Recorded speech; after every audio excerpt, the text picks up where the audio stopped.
So, Dean, can you please highlight the key restrictions that will be imposed by the upcoming Ontario lockdown? Sure. So, I mean, there's a couple things that are happening. And let's also keep in mind that this is not the same way things are being handled across the country, right? So there are different restrictions in BC. As a matter of fact, restaurants are still open in BC, only for families, no more than tables of six. But here in Ontario, and this is one of the major concerns for small and medium-sized businesses, is that there will be no restaurants open except for curbside and for takeout. And remember, a lot of restaurants are not set up for that. So we'll have restaurants, we'll have retail closing down, we'll have church services closing down, we'll have a lot of arenas and libraries and all those public places shut down.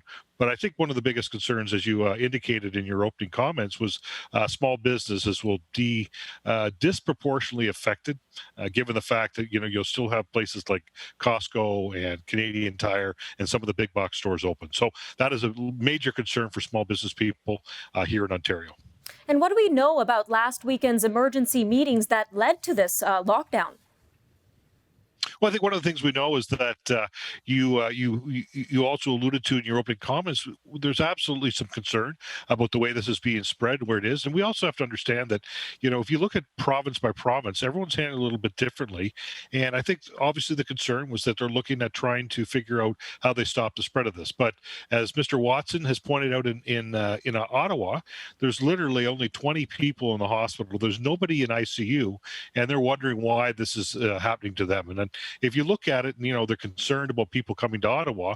Well, it wasn't that long ago, back in March and April, Quebec actually shut the border down to Ontario in terms of making that happen. So I'm not sure if that's necessarily warranted. I understand where they're coming from, but certainly that is a concern to small, medium-sized businesses. The fact remains is that they're concerned of people that are in lockdown mode going to other parts of the province and being able to eat in the restaurants, et cetera, et cetera. Nadine, we mentioned that the lockdown will last till January 23rd for Southern Ontario, January 9th for Northern Ontario.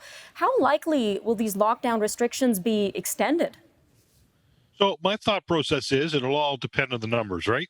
And so what will happen over the coming weeks if they feel like the numbers have actually peaked or they're going to start to move down, then I think that they will adhere to those things. But remember, the border was only going to be closed for 1 month, and here we are 6, 7, 8 months later, it's still being closed.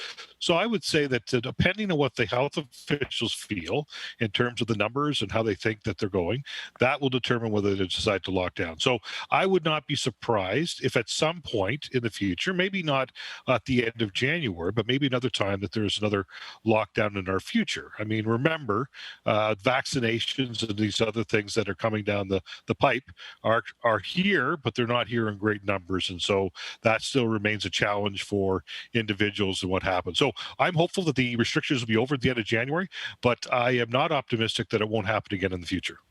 All right, Dean, we've got about 40 seconds left, but the concern around small businesses, we mentioned that. How can Canadians help local companies keep afloat during this difficult time?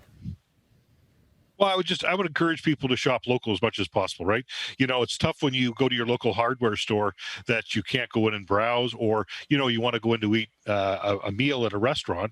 I would just encourage people to make sure that they are trying to shop local as much as possible.